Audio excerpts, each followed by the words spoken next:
The Atlantic accusing President Trump of waging war on Christmas, saying, quote, holiday shoppers might not notice that things are a little less merry and bright.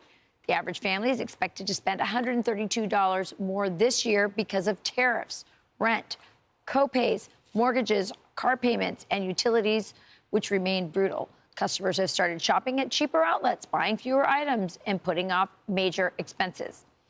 But tell that to Black Friday merchants who saw online sales hit a new record with nearly $12 billion in sales, up more than 9% since last year.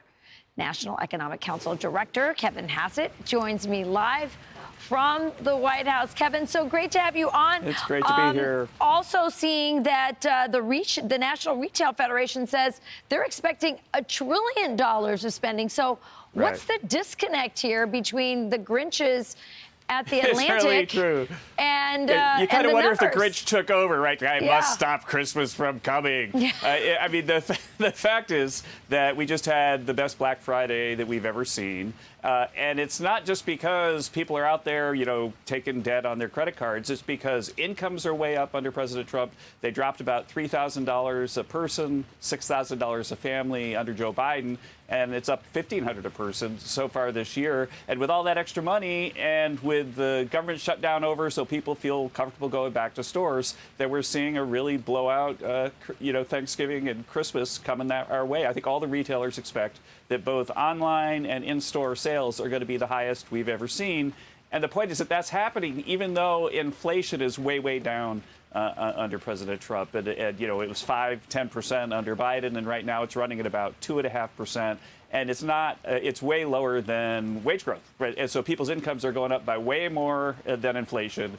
And that's why we're seeing these blowout sales. Yeah. I mean, President Trump gave us the best economy we had in 50 years in my entire lifetime in the first term. And then things kind of went south, and now he's trying to bring it back. And I think people think you can just snap your fingers and everything's going to be great. But one thing that has been great has been gas prices, the lowest in 4 years.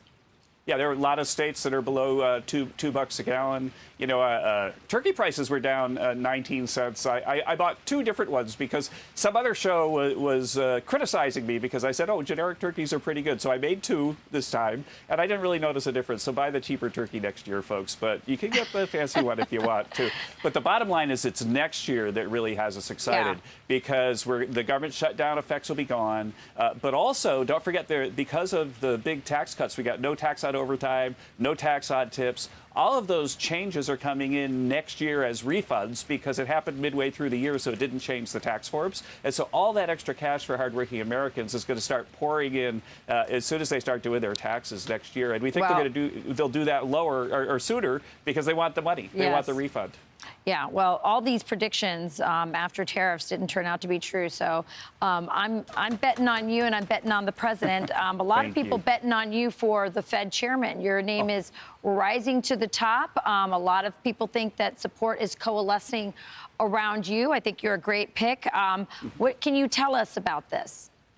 Well, I mean, there were some stories leaked last week. And the thing that I was really pleased about watching the stories leak is that, first of all, President Trump has a whole bunch of great candidates, and I think any one of them would be a big trade up from where we are. But then once it became clear that the president's getting closer to make a decision, the markets really celebrated. Interest rates went down. We had one of our best Treasury auctions ever. And so I think that the market expects that there's going to be a new person at the Fed, and they expect that President Trump's going to pick a new one. And if he picks me, I'll be happy to serve. Well, I think a lot of people will be happy if he does, and you've certainly been a steady hand and a loyal ally for many years, and people like you, and you're a nice guy. So, all right, Kevin, great having you. Thanks for sharing the good news, and we're going to give President Trump, the man who said, let's bring back Merry Christmas. The Atlantic was probably the ones saying it should be Happy Holidays. So I think we're off to a good start for the holiday season. Thanks for cheering us up. Right. Well, we'll get the Atlantic to grow their heart many sizes, and then they'll be for Christmas, too. Yeah. Hearts are 2 sizes too small. Kevin Hassett, thanks for joining us. I'm Steve Doocy. I'm Brian Kilmeade. And I'm Ainsley Earhart. And click here to subscribe to the Fox News YouTube page to catch our hottest interviews and most compelling analysis.